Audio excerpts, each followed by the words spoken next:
Hello and welcome to today's webinar in association with the Construction Leadership Council. This is part of a series of CLC events trying to help the industry understand the Construction Playbook. For those of you in the audience who are unfamiliar with the playbook, it sets out a whole range of guidance of best practice in procuring public sector works. There is a whole scope to this that's far too big to tackle in one webinar. So today we're just focusing on one element. I think there are, Keith might correct me, but I think there are 14 key policy areas that are covered in the playbook. And we're just going to cover one of those, and that is how to harmonise, digitise and rationalise demand. So I'll introduce the panel. We have Will Varah from the Infrastructure Projects Authority. We've got Keith Waller from the Construction Innovation Hub, Rebecca Wade from Kier Construction. Unfortunately, you won't be able to see Rebecca because her webcam isn't working, but she is definitely with us and we'll be able to share her screen later on. And then we have Jaimie Johnston from Bryden. So thank you so much to our panel ahead of your presentations. I'm sure it's going to be very informative. For the audience, please do take part. Please post your questions throughout the session and I'll do my best to scoop them all up at the end and put them to the panel. So please post away as things occur to you, and I will have a record of those questions. And just a reminder also to the audience that this session is being recorded. So if for any reason you can't get all of it right now live, you can come back to it on building.co.uk as an on-demand service. So please do come back to our website to see the on-demand version. Right, this session will be about an hour. I'll try to wrap up promptly, and I'm sure we've got loads to get through. So starting us off is Will Varah from the Infrastructure and Projects Authority. And I'm going to pass over to him, and the rest of us are going to turn off our webcams just so that you can focus on one person. Over to you, Will. Great, thank you, Chloe, and hello, good afternoon, all. I'm going to start off by talking a little bit about some of the context behind the development of the Construction Playbook. And Chloe, well done, by the way, you got it right. There were the 14 key policies in the playbook. In terms of the context, my starting point for that is the range of challenges that we face actually as a society. So, you know, recovery from COVID, potential for changing patterns of use, achieving net zero emissions. There's a whole range of things that we need to be addressing, and of course in our sector in particular, so low margins, productivity, improving building safety, a whole range of things. Wolstenholme and Churchill both said never let a good crisis go to waste, or words to that effect. And over the past year, I think government and industry have shown real unity, actually more so than I've ever seen before. And the Construction Playbook is a good example of government and industry working together to address those challenges. I say it is, not it was, because it isn't just a document. There's ongoing collaboration to drive the change and really embed it. So the Construction Playbook is an attempt to capture a sort of quite a broad range, as Chloe was saying, of good commercial practice and set out a policy landscape so that public sector clients and industry can work together on an ongoing basis to sort of best effect, I guess.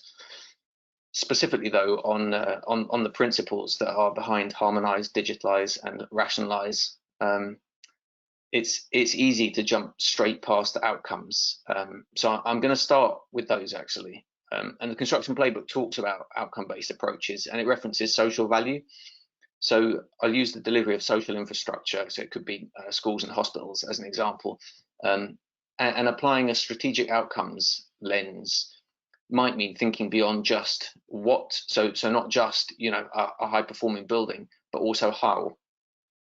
So how could be like, you know, how do we leverage the social infra pipeline to achieve stable manufacturing employment? And that could be not just what do we achieve in terms of stable manufacturing employment, but where. So, you know, in which areas, what's the history and the skills base, and thereby we gain far more bang for our pound than just buildings as an output. But a little bit more into the detail of what we mean. I'm going to cover a few brief areas. The first one is about enabling industry.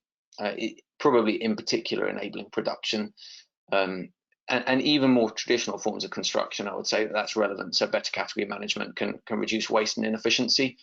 And that could just mean that we're not specifying loads, or unnecessarily specifying loads of different kinds of products. There's also more standardization, so can enable greater sort of volume for volumetric suppliers, and that could mean things like agreeing common features across portfolios. And then lastly, in terms of enabling production, there's the development of sort of supplier agnostic rules, which can enable platform approaches and the disaggregated manufacturing base and the sort of stable employment that I talked about. So that's enabling production. Is a second area that I'll talk about is enabling different approaches to design. The Construction Playbook actually talks about value-based approaches, and if we start codifying and digitizing content, we can expect to see more automation in design. You can see that in a number of different ways. An example in social infrastructure could be using configurators. In linear infrastructure, it could mean harmonizing across different sets of technical standards. So, you codify rules and you can then sort of leverage machine readable specifications. That might just be doing something like an automated impact analysis. It might mean that, so you've got to change the standard, for example, and you run an automated impact analysis on that change. It could mean sort of automated generation of routing options. The third area that I'll quickly call out, which is relevant here, is the way that we manage our specifications. My starting point actually is, we're used to this when it comes to cloud-based documents. We've probably all worked on Google Doc or whatever the cloud-based system is, but actually with our specifications, it's far too often to see documents being revised sort of on a standalone laptop. So if we're making it much easier to evolve our standards, we can actually enable faster innovation from that. Partly that comes from more efficient digital processes. An example might be enabling a faster approach to derogations. But it's also, faster evolution of standards is an enabler, probably in itself, of innovation. So what you do, kind of, remove unnecessary complexity by harmonizing across different suites of standards, and you can improve clarity, put in effective digital workflows, management tools, and the like. And then there's a fourth area that I'll briefly cover before I move on, which is digital assurance. So that's just the extent to which we can move to digital assurance is contingent on joining up a fully digital process, and that's all the way through the life cycle. So through delivery into use, and starting out obviously from a digital requirement, and that implies not just a need for digitalizing, but also doing so in a consistent and harmonized way. So, touching on things like classification and interoperability.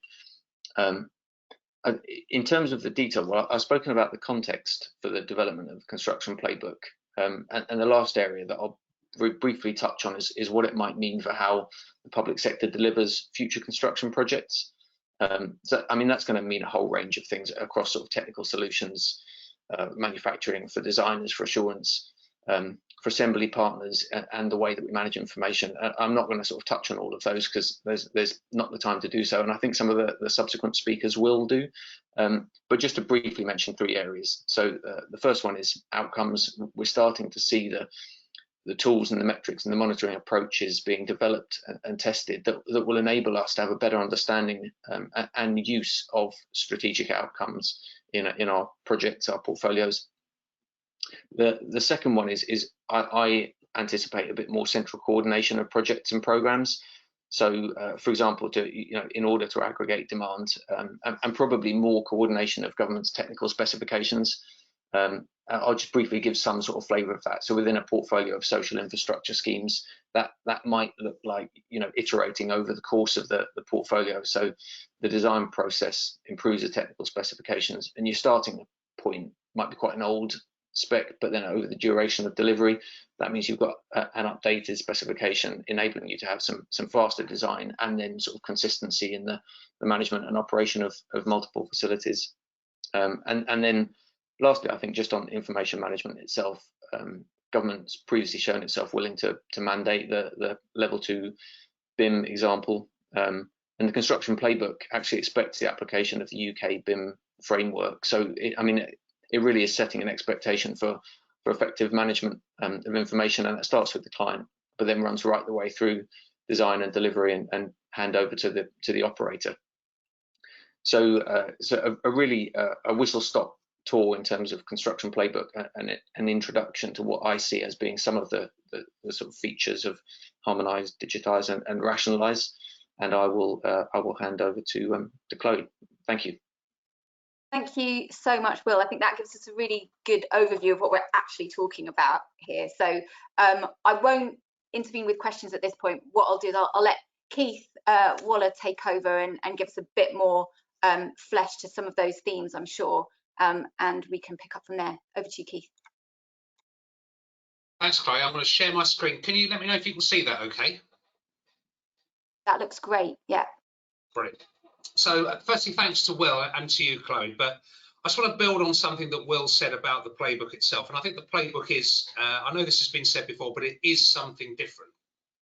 Not just in the extent of the ambition across the 14 policies that are set out in there, but how it was put together. This is the first time in my memory where there has been such collaborative development of policy. Industry was acutely and deeply involved in the development of the rule book, of the playbook, and really, you know, it goes beyond just writing a document and publishing a policy statement. There is now a joined up plan between government and industry to help implement it. So government gets the best from its investment in the built environment. The market is enabled to and encouraged to innovate and invest and grow and prosper through that process. And of course, through that, be able to deliver better outcomes for society, for the economy and the environment. So it is a really powerful document when it is put together with industry and how it's being implemented. So I thoroughly recommend it as a route for government to develop policy. So they're developing it with industry rather than deploying it on industry. So it's with us and not to us. But what I want to talk about really is some of the sort of key ingredients that are required when you're talking about innovation, how you actually, when you are harmonising and rationalising and digitising, how do you actually use that to develop and drive some innovation? Of course, most people think about innovation purely through the lens of identifying or developing solutions that meet a particular challenge or meet a particular need. And of course, when you think about what the playbook is doing, that needs to happen alongside a supportive policy, regulatory and standards environment, so that these innovative solutions can come to market, be specified with confidence and be deployed at scale. So it's not just about the technology, it's about creating the right environment for that technology to grow and thrive. And more than that, it's really essential that we develop that capability in clients and in the market so these innovations can be deployed at scale. It's really about having a solution, finding someone who wants to buy it, and finding people who are able to deliver it. So all those three things need to work in harmony. And of course, when we think about creating the right conditions, we are, and Will mentioned it himself, enabling the market to succeed. What do we need to do to create the conditions for industry to invest, to innovate, to grow, and be profitable in doing so? And there's an awful lot in the pipeline about providing that long-term certainty of government's investment plans, about bringing that visibility through the pipeline and how government engages with the market of what's coming out, and that consistency of policy. So we're not flip-flopping and having every single project trying to do its own thing in its own way and a different way every single time. So Will talked about what central government can do to help bring that consistency, and we'd really welcome that. And we have a slight advantage in the hub ourselves, because we're publicly funded through the construction sector deal, through the industrial strategy. So our job is really to enable the market. We're not, and nor will we be, nor are we trying to be, a market player. Our job is to try and help the market succeed, to help government to be able to deliver on its policy ambitions, and help industry to become more sustainable and profitable in doing so. So through our programme, we're focusing on really three key areas about how do we transform construction delivery, and I'll touch on the work we're doing on supporting PDFMA and development of platform construction systems, and I'll talk about that through our role as an enabler. And you'll hear later from Kier and Bryden really about what they as businesses are doing in response to this policy ambition. We're working on developing the assurance, the digital golden thread that runs through that. Things like the UK BIM framework sits in our bailiwick, so we're trying to develop that with government, with industry, with clients. And also we're trying to help clients in the market deliver better value from the investment we make in the built environment. The IPA's pipeline, roughly £65 billion a year of investment every single year in our social infrastructure, our economic infrastructure and beyond. And really, if we're investing that much money, again, it's asking the question, not just how do I deliver a project better, but how through that broader pipeline can we support the delivery of those broad strategic policy objectives. Will mentioned the path to net zero, social value, levelling up, productive growth. We can do a lot more if we're thinking at that portfolio level and delivering at that portfolio level. So on Monday next week, we'll be launching the next phase of the value toolkit. I believe, Chloe, there's another building webinar happening on Monday in support of that. But I want to touch on really now just on the platform work that we're doing. And Jaimie may disagree with me on this, and we'll come on to that a bit later, perhaps in the discussion. But Jaimie talks a lot about platforms, and I like to use this one as my example. So if you think about the USB Type-C connector we all have on our devices nowadays, there really was a particular driver for in the market to say we need to find somewhere to connect different devices where data and power can be transferred across that. That was enabled through open source specification by the USB Implementers Forum, a universally agreed standard, which of course then unlocked the market to respond with the multiplicity of devices that can be used across that interface. So if we think about that analogy for a USB Type-C connector in the world of construction infrastructure, we have, as Will said, some strategic policy drivers that are set out in the Construction Playbook.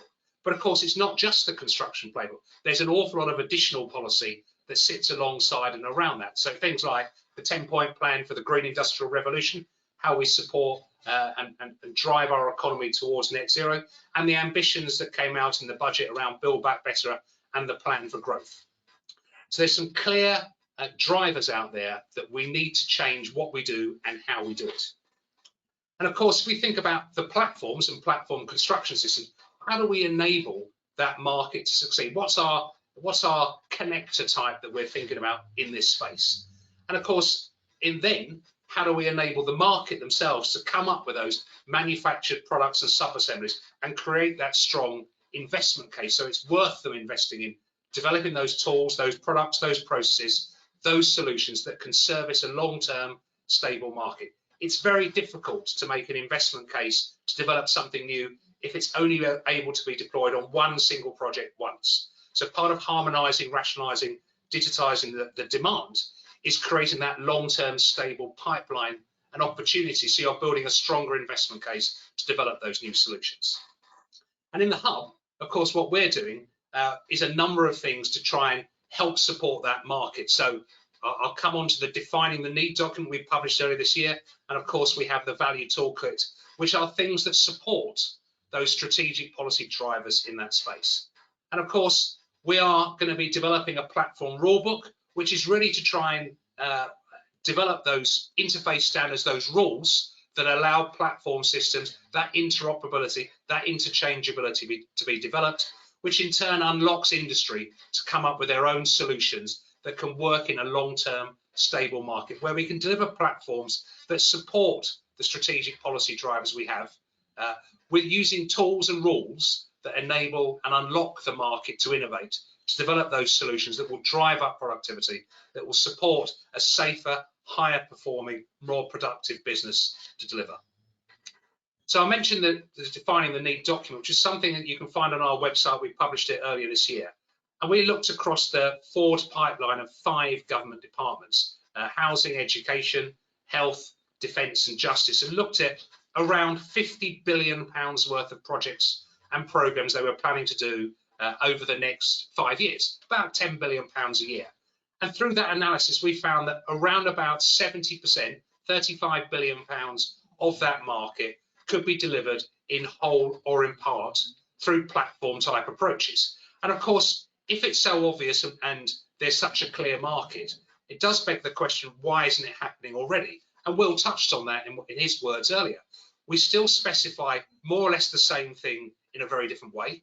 So that is preventing that scalability of solutions across multiple asset types. So there's a real opportunity to use that pipeline to try and create a sustainable manufacturing solutions market for the UK and build that investment case for industry. There's 100 and something names that government uses for toilet blocks, for example. There's really only 2 primary functions that are used in those things. So it seems quite absurd they're specified in so many different ways, which prevents common solutions being developed, common approaches being brought forward.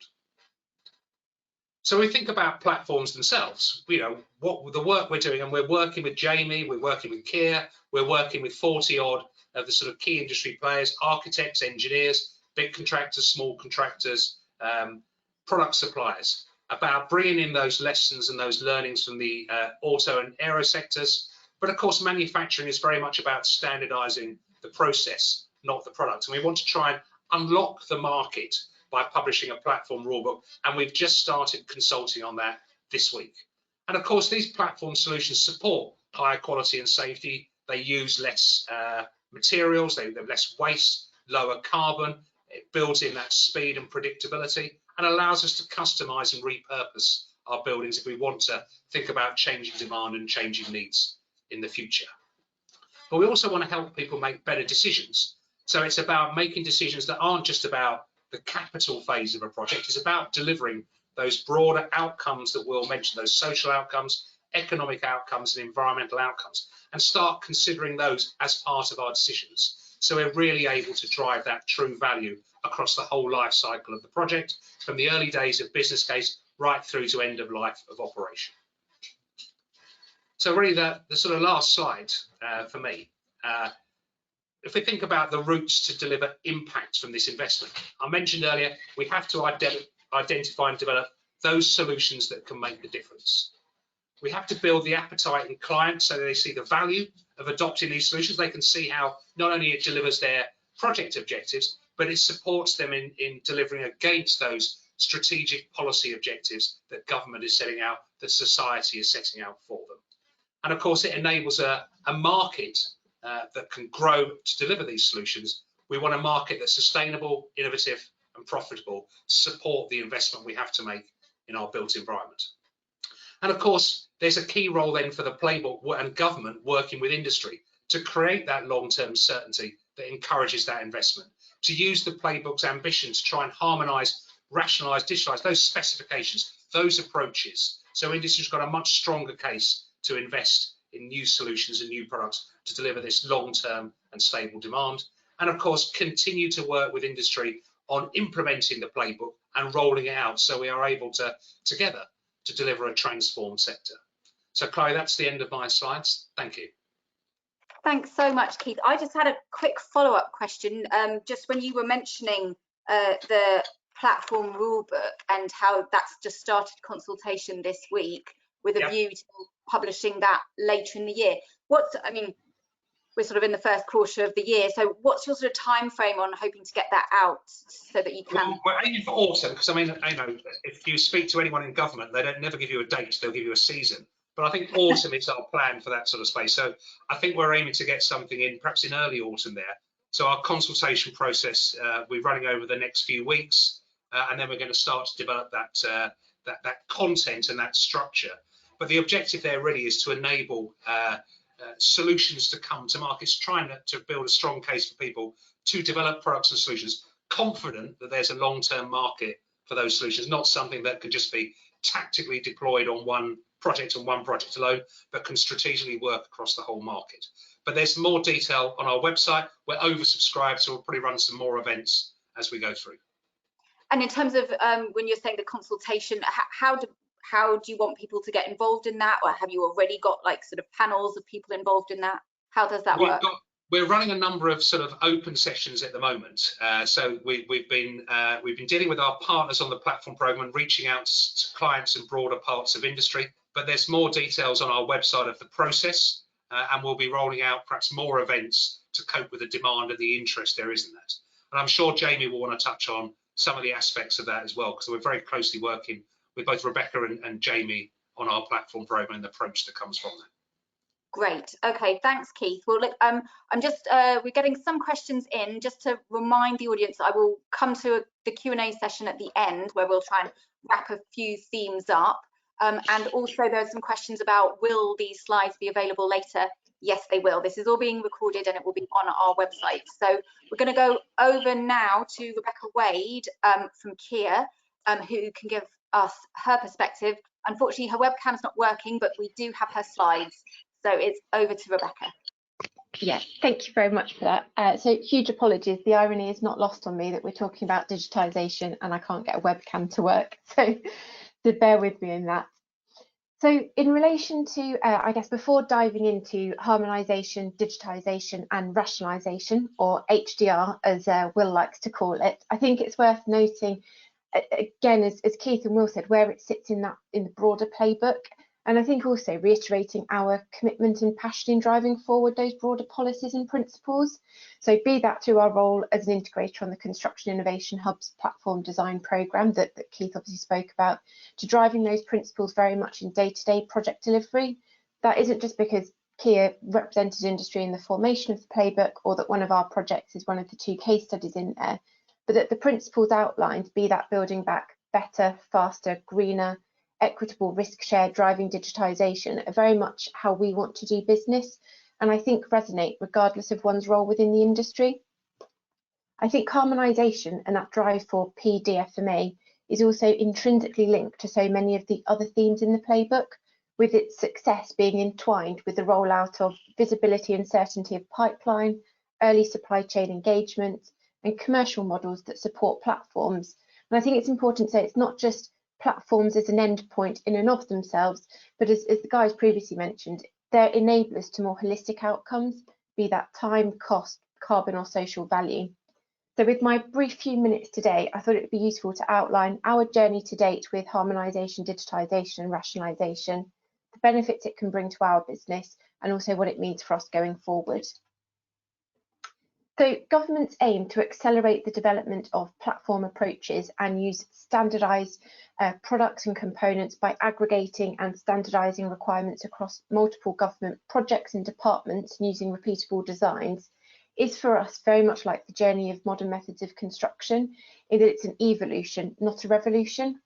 So one of the precursors to HDR, of which we're particularly proud, is our involvement as one of 6 principal supply chain partners on the Department for Health's procurement framework and the development of repeatable rooms.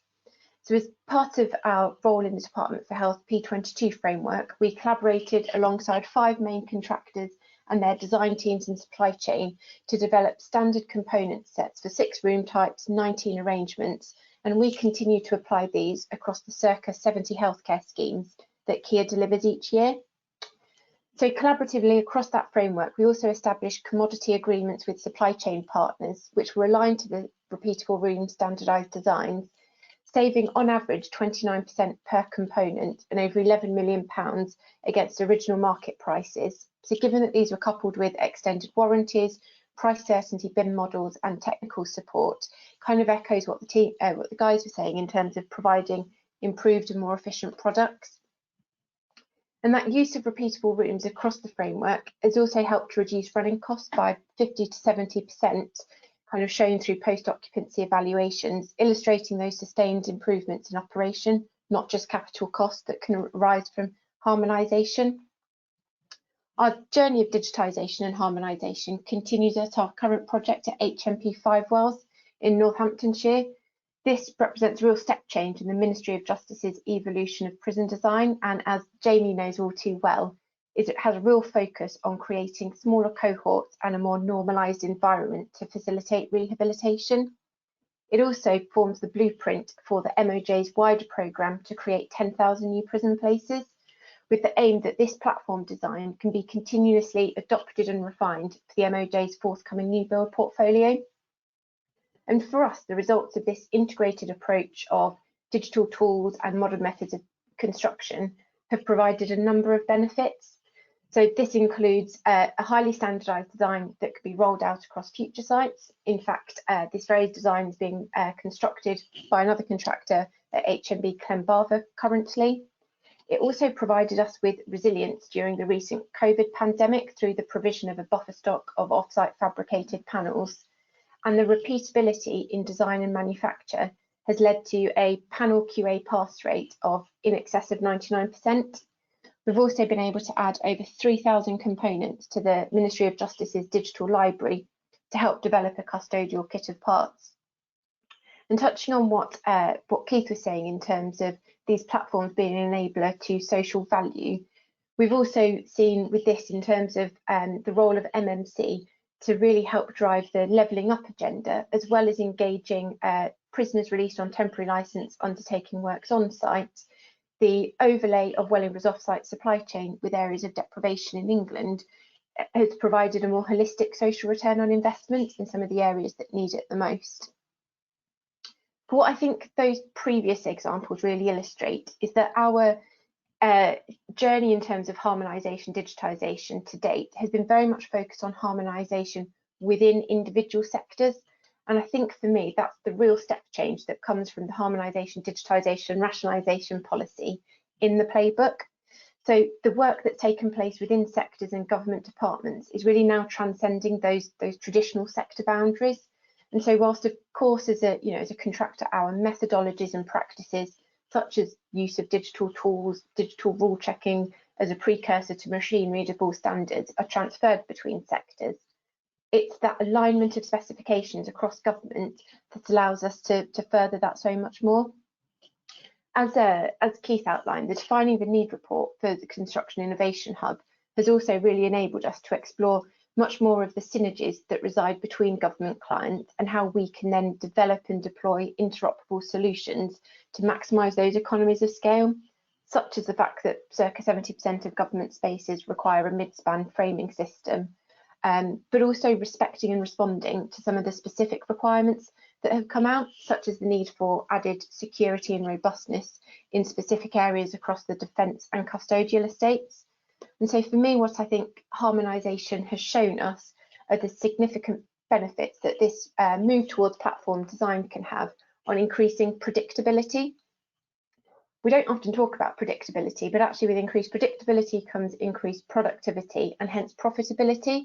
So whilst it might be considered fairly distasteful to reference it, actually in an industry governed by low margins and in which compliance and quality are of absolute paramount importance, predictability and that focus on continuous improvement have never really been more important. So what does harmonisation, digitisation and rationalisation mean for us going forward? I think it's very much a shift in focus. But do I think you'll see a Kier factory producing platform sub-assemblies opening anytime soon? No, I don't. And I don't think that's actually what the playbook is calling for. Our approach towards modern methods of construction, as detailed within our Choice Factory publications, is very much that of being a systems integrator and being system agnostic, bringing together a range of solutions to best meet the needs of our clients. What it will, however, call for and what we're working towards is that a continued drive to innovate, a much more joined up and collaborative approach with our supply chain partners to deliver aligned solutions for our platform designs, continued training and upskilling in what's considered quite new areas such as parametric design, and very much rolling out a cultural shift to embed that manufacturing mindset in all that we do, and also developing and making use of our digital component libraries to develop cost modelling. We're also hoping that our work across multiple sectors we can use to support government clients in their drive to use common specifications and language. And I think just to close really, harmonisation agenda combined with those wider themes of the playbook, such as the outcome-based specifications, longer-term contracting methods, value-based procurement that Keith mentioned, it means that a whole agenda has the potential to unlock much faster end-to-end project and programme delivery, but more than that, deliver better outcomes for clients and for the industry as well. Thanks. Thanks so much, Rebecca. Just had a quick follow-up question on some of that. I thought it was really fascinating just to see how it plays out for a contractor. But yeah, one thing that you mentioned where it was interesting just to hear you say that on I think it was one of your prison projects, that same standardised method is now being used by a different contractor on a different prison, and that seems to me to be a really big shift in terms of a few years ago, intellectual property would have been fiercely guarded, and now the benefits of sharing knowledge and information between what are ostensibly rivals, the benefits outweigh everything else because you've got so much to gain. Is that really what's driving it? Absolutely. I think we are seeing increased maturity within the sector in that regard. And whilst there'll always be periods where we compete, it's the nature of the game, and tendering so much requires it. Actually, I think, you know, and it's a consistent theme within the playbook, the importance of collaboration and understanding actually that we're stronger together. And I think everything that the Innovation Hub's driving towards, in the role of, you know, a huge range of industry coming together and putting that thought powers together for the greater good, sounds corny, but do you know what I mean? I think there really is an appreciation that that's the way we need to be driving to make that step change in the industry. Great. Well, it's really good to have a contractor's perspective. So thank you, Rebecca. We're now going to move on to Jaimie Johnston at Bryden Wood. Over to you, Jaimie.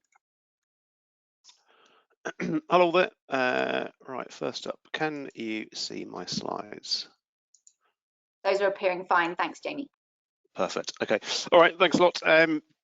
Yeah, good. I think the flow has been really nice, actually. So I'm going to talk about a slightly different aspect of this, but hopefully you'll see how all of these things are like incredibly closely linked, and there has been a sort of incredible consistency of thinking for a long time. So I've got two roles. I'm a director at Bryden Wood, but I'm also the platform design lead for the Construction Innovation Hub.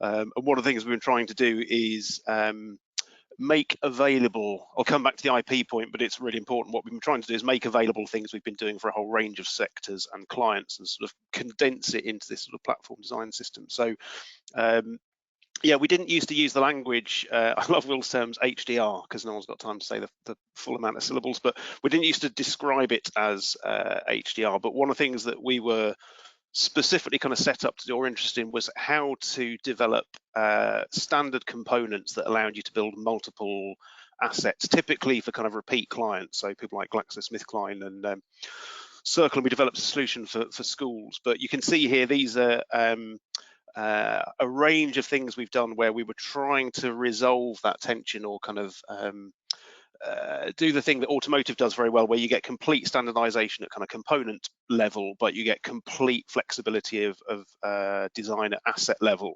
So we've always been interested in this idea of how do you create sort of common kits of parts, how do you use them?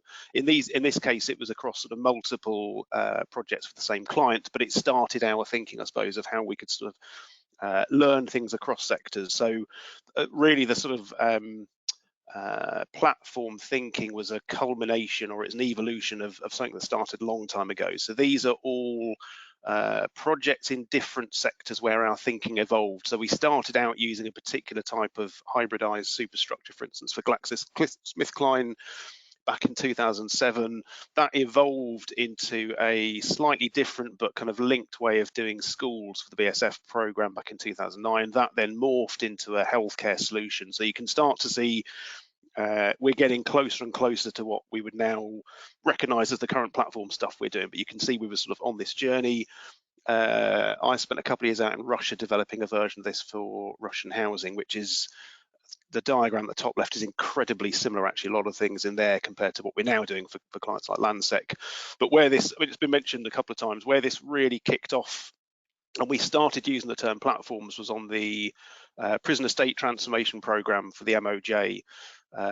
So that arose out of, we'd been working with the MOJ anyway on initially on BIM and digital, because I'm sure everyone knows they were the first department to sort of adopt BIM as a way of working.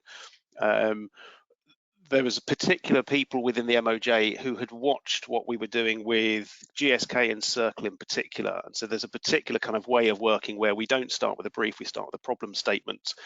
So the genesis of the MOJ program actually was MOJ saying we've got £1.2 billion, we need to make 10,000 new prison places. The problem statement is, how do I reduce reoffending rates? So that cycle of people come out of prison, can't find work, fall back into their old ways, costs about £18 billion a year. It's on the MOJ's website. So we were asked initially to look at what would a new type of prison that kind of facilitated rehabilitation look like. So one aspect of it was designing the new house block that Rebecca's mentioned, the T60.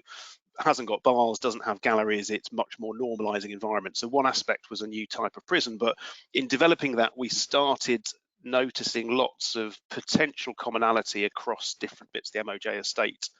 And we started saying, actually, MOJ has got obviously lots of house blocks, but it also has education and healthcare and workshops and offices and a load of other functions which are not their kind of core function.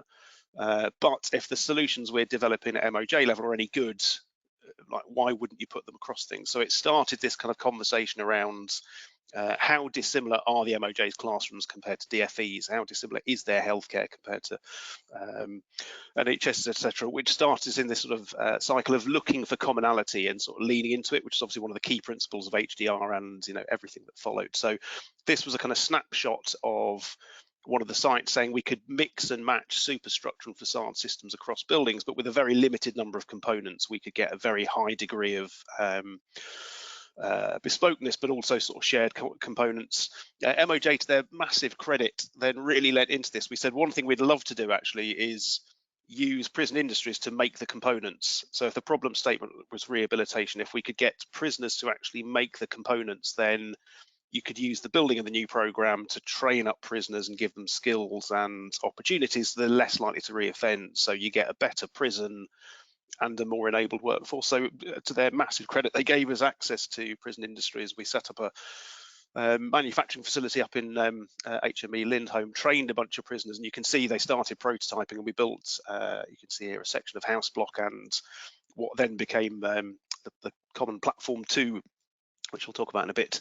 The first platforms book that we put out was actually, we went through a number of secretaries of state. So it was Michael Gove when we started, then it was Liz Truss, and then she left not long afterwards. So what we kept finding was every time we got a new kind of team come into the program, there was more and more to talk about, and it was getting impossible to do this as a slideshow. So we actually put together a book that explained all the kind of thinking and what the future looked like, and it started propagating quite quickly around MOJ. And then I started going to meetings in, say, Bays, and Barry Blackwell, who was a huge fan of this particular piece of work and kickstarted the BIM mandate, was asking for copies, and it started circulating as a kind of interesting way of documenting the MOJ thing. And actually Keith then came along and said, could we produce a version of it which was more generic and more sort of cross-sector? So working with Keith and the IPA and Neil Rawlinson at the MTC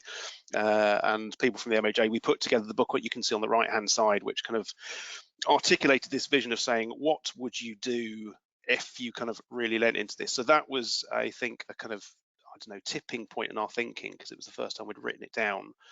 But it was the thing that, I think started a lot of this conversation. So you can see then, again, to, I think, government's credit, there's this incredibly linked series of events that happened after that, from the autumn statement, transforming infrastructure performance. IPA picked up this term platforms, Hub was set up, and what we're seeing now in terms of the playbook and the platform design program is basically it's the culmination of a thing that's got incredibly deep roots, and I'm not sure that people quite understand how evolved the thinking has been over such a long period, and how incredibly consistent all of these things are. So I think it's an incredibly good news story for the industry that, as Keith says, it's been, Playbook got enormous buy-in from industry, and there's a load of stuff that sits behind this. It's not a sort of new initiative, I suppose, in our heads. It's the crystallization of something that's been happening for, I don't know, 2 decades or something. So yeah, we've got a sort of very particular view on this. And I suppose, on the IP stuff, for instance, we had written into our contract with the MOJ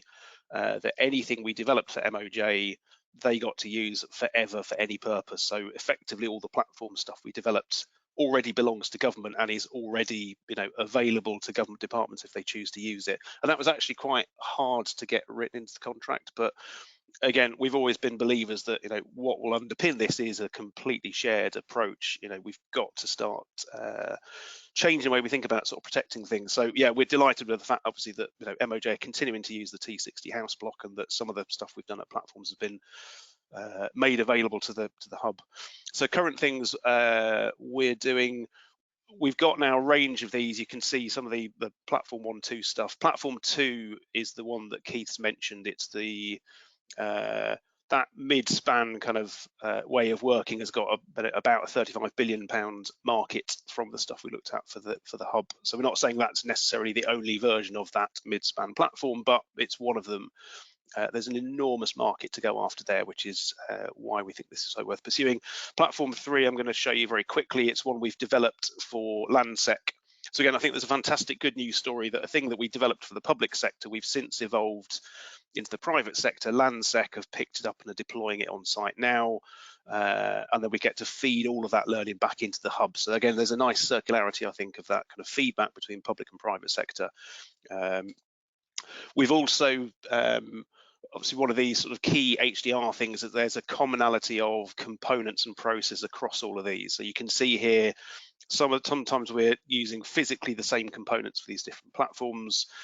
We're certainly using the same processes. So once we've learned how to do automated design or robotic welding for one, we can instantly deploy it. So again, I think that's going to start to really bear fruit when we can learn something in education, say, that instantly helps healthcare, that instantly then helps, you know, housing. That's how we're going to start to get into that continual improvement mindset that automotive does very well.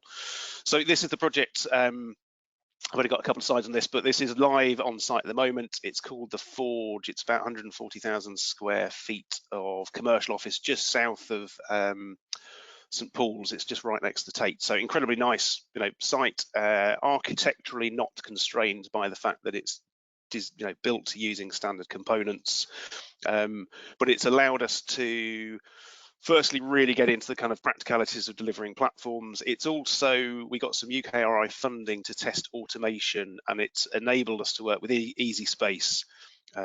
Small SME, but they've been worked with us for years. They've worked on some of the Glaxo projects. They did the prototyping up at Lindholm. They're now, you know, tiny Easy Space are partnered with massive Landsec, which is again is a really nice, I think, sort of platforms join up, and they've been deploying robotics and the welding of the standard components, which is awesome. We've then been deploying automation on site. This is at our prototyping center, which we share with Easy Space. And you can see here, we're looking at what level of automation is appropriate on site. How few people do I need? How much productivity gain can we achieve? So you can see here, tiny numbers of people working very safely. We're measuring things in minutes. These are all activities which are incredibly repeatable and could be trained or could be deployed by prisoners or, you know, ex-services or ex-unemployed and things. So this is the, you know, really sort of starting to create opportunities. So yeah, and I think it's fantastic that we've taken stuff we've learned, as I say, in the public sector, and we're now deploying it in the private sector, and we'll feed it back into public sector, and, you know, that's how we're all going to start to move along. Very last thing, I haven't really got time to talk about this, but the other key bit of that, of course, is the digital thing that Will mentioned. So we've also been developing a whole range of configurators, which again is primarily based on that HDR thing, that we analyze a load of buildings, we understand the DNA of them, we then codify that and turn that into an algorithm. So the other thing that's going to be intrinsically linked to the physical bits is different digital ways of working, but we've got some proof of concept of this in housing and schools, for instance, and I think we're going to see more and more of these things. And again, it's the sort of that really is the D part of the HDR. It's not just the visualization of the, you know, say the standards that we've done with the hub work. It's also going to be, you know, radically different and much better and much faster design tools. So yeah, plenty to go at. So yeah, it's still lots to do, but I thought it was worth sort of showing that quite a lot of the, you know, there's a ton of thinking that's already been embedded, and there's quite a lot of the journey that we've already come across, and hopefully people will join us. Right, I'll stop there. Thank you. Thank you so much, Jaimie. That was great, and really, just personally, really nice to see videos at the end, and especially got very excited at robots. It's always good to see robots. So thank you for that. Can I invite the rest of the panel to come on? I know Rebecca can't be seen, but she is with us. Yeah, we've had some listener questions come in. One aspect I think a few people have mentioned, which I wonder if people have got a view on it. It's just how this sense of collaboration and integration actually meets with legal contracts. So we've got someone saying, as someone involved early on in the prison program, one of the grits in the wheel is issues around contracts, and they didn't align with the collaborative behaviours needed and the appropriate risk allocation. Has this now changed, and is the industry standards contract, do they align with the playbook? I'm not quite sure who to direct that best at, maybe Keith? Yeah, can I start that? And I think there's been huge power in the collaboration within industry and between industry and government, which over the last 12, 15 months has been quite significantly greater than we've seen in the past. But of course, you're right, that does present sort of competition issues that you need to be sensitive to. And some of the ways we've been thinking about that within our programme links down to, if you think about the platform system and the work we're doing, we're trying to create an open source rule book that allows people to develop proprietary solutions that they can then develop themselves and own the IP on, but confident in the knowledge it works in that sort of broader rule book and ecosystem. I mean, the example that's often quoted is the Boeing 777, which has 3 different types of engine that are used to power the aircraft. You have a Pratt & Whitney, a Rolls-Royce and a GE engine. They're all completely proprietary IP'd within that. But the reason that market has grown in the way it has is the common interface standards, the rules of how that engine connects to the wing. So that defines the connection points, the wing connects to the engine. It defines the data and it defines the fluids that must pass across that boundary. So what we're trying to do in the construction sector with that sort of space, with the rule book, it's a sort of ethos where you would say you collaborate on the rules but compete on the game. So we're trying to create the right ecosystem that allows people to develop their own proprietary products, but in a way that's consistent to allow that competition and that interchangeability across there. So if a small SME has developed a whiz-bang cladding system, they know the rules of the rule book, which is their route to market. And they're quite happy, and they will be quite happy to compete on that. But what we're trying to do is enable the market by setting out those rules, those interface standards that allow people to develop their own products and solutions in there. And I fully expect that organisations like Lang O'Rourke, who have got a large manufacturing facility, I would imagine some of the components that they're producing there, consistent with the rule book, will be working alongside some of the components that Rebecca or Jaimie will be creating through their own businesses. And I do think there is, Rebecca said it, I don't think there'll be too many businesses who are setting up factories to make buildings. I think there'll be people setting up factories and assembly facilities to make components and sub-assemblies that are interchangeable and go into multiple types of buildings as well. So I think I think it's collaborate on the rules, compete on the game, and that way we open up the market. Okay, does anyone else want to weigh in on that one, or we can go on to another question? There's a question that I saw come in, and I think, oh gosh, been so many now. I'm losing track of where my questions were. Okay, so this is for Kier. How is Kier taking forward the aspect of predictability leading to productivity in the digital space of a construction project? I think you touched on this, Rebecca, but I don't know if you've got any more to add on the sort of the digital side of things. Yeah, so I think for us, digital and MMC platforms absolutely go hand in hand. So it's about rolling, we talk, Keith, I think was talking about that golden thread around digital. And for us, that's really important that that's embedded throughout all of our project delivery. So it's about undertaking, be it our scenario planning in the digital sphere before we take works to site, making sure we've got that visibility. Use of data is massively important to us. So large projects, like I mentioned, HMP5 wells, when you've got such large numbers of components, sub-assemblies, having that visibility that then we can visualize in a much more accessible format so we can make more agile decision making is really important. So I think the idea that we're investing in our digital tools, digital capabilities to support everything we're talking about by way of that broader agenda is fundamentally important. Great. Okay, we've had a question about 3D printing. How do you see the influence of lean construction techniques such as offsite production and 3D printing linking all together? And would the playbook actively promote that? 3D printing, I think I don't think we're going to be 3D printing houses. I think that's a slightly strange thing to do, actually, because you want to mix of materials. My best guess at the moment is that we will be used 3D printing for. We used it, for instance, for the molds for the some of the tunnel lining panels on Crossrail, where we drove 3D printing of the molds direct from the model, and then we actually use that to pour GRC. So I think we'll use it for either applications like that, where you've got very, very particular geometry, or I can imagine using sort of additive manufacturing of some of the bracketry and some of the smaller components. I don't think we'll print at building level. Again, we'll work at component level and using things like molds. So yeah, I don't think that, unless Will or Keith disagree, I don't think we would promote any particular technology over any other. I think you're going to need a massive mix of all of these things from additive manufacturing, and you're still going to need people pouring concrete and people cutting things. So it's just another one of these sort of technologies that becomes available. We'll deploy it as part of a richer mix, but I think to try and only use 3D printing for something is a bit strange. I think it just needs to form part of a sort of wider ecosystem of other things that we're doing. Yeah, okay, and sticking with you, James. Oh, sorry, Keith.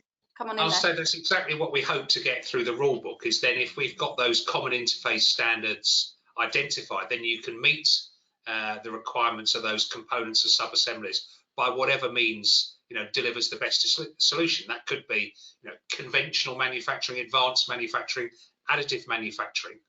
And of course, depending on the particular value drivers of the client, if they're looking to support local businesses or UK productive growth or levelling up or path to net zero, then they can make a choice on which component and sub-assembly that best meets and aligns with their own value drivers. But I think having that open marketplace where people can compete, where they really understand the rules, allows people or unleashes businesses to innovate, to come up with a better solution or a better process that can deliver those outcomes that the client is seeking from their investment.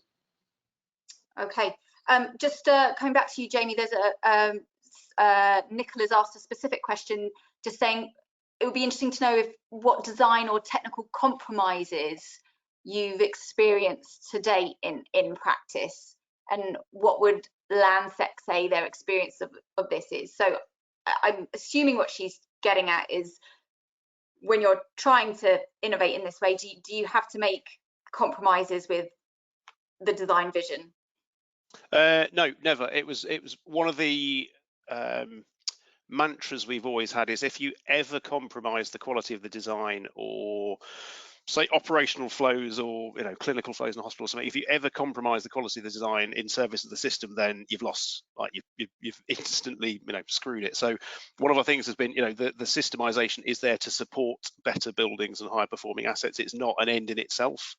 So we've always had a thing of saying, look, we tend, it's why we like this problem statement. We tend to focus on the problem statement and sort of work through what would the kind of best asset perform like, and then eventually the kind of form of building reveals itself, and then the form of construction reveals itself, but you just keep working the problem statement. So yeah, we've never had to compromise, or we would never compromise quality of design. And you can see the Landsec project, it doesn't look, we'll look at it and go, oh, it's a bit clunky because it's a platform. It looks, and it was actually pre-designed.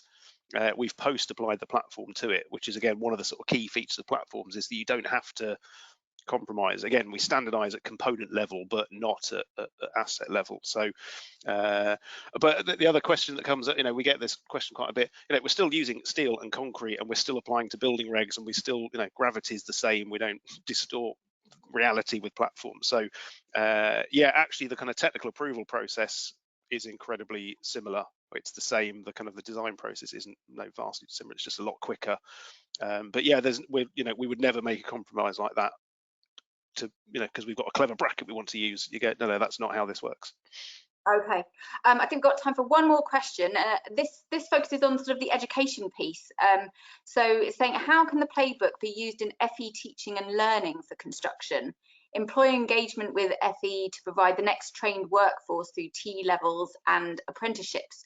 Who's linking the industry with us to deliver at the coalface? So I'm assuming this is someone who does provide FE learning. I suppose that's a good point. We're talking about upskilling. I know in Rebecca's presentation, talking about upskilling the current workforce that we've got.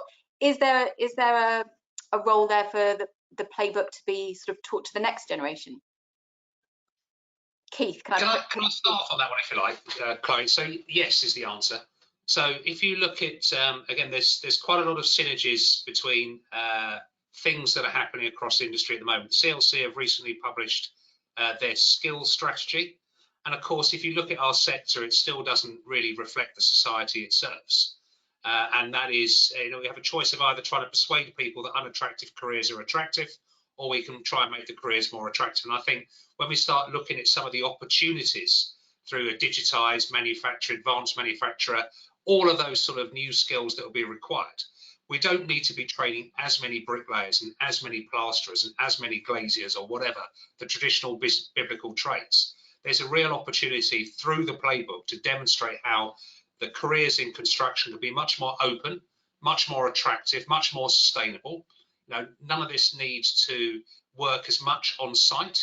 I think we'll see a significant reduction. Jaimie's video showed, a lot of activity is taken away from the construction site and can take place in sustainable manufacturers in, industrial heartlands of the UK. So people are not so dependent on being mobile between projects to projects. So there's a lot of things that the playbook and the innovations that are coming forward will unlock that will help develop a more attractive career path for people. So it's absolutely essential we're working with FE and HE in there to make sure those tools and techniques and those processes are bedded into how we educate and how we attract more people into our sector. It's a fantastic place to work. It could be better. Great. Well, look, that's a really positive note to end on. We didn't get through all the questions, but thank you to the audience for posting them. I think that just shows that this has stimulated a lot of interesting thoughts, and I know the CLC is continuing a sort of series of events to promote the playbook. So do keep an eye out for that. Also, we have the Construction Innovation Hub coming back to building on Monday to talk about more things on Monday, so do join up to that webinar as well. Some listeners have asked if this will be available. It will be on demand, so do come back to our website. For now, I'm going to thank Keith, Will, Jaimie and Rebecca for their presentations. Thank you for your time, and hope to see you all again soon. Thanks and goodbye. Bye. Bye. Thank you very much. Cheers. Bye.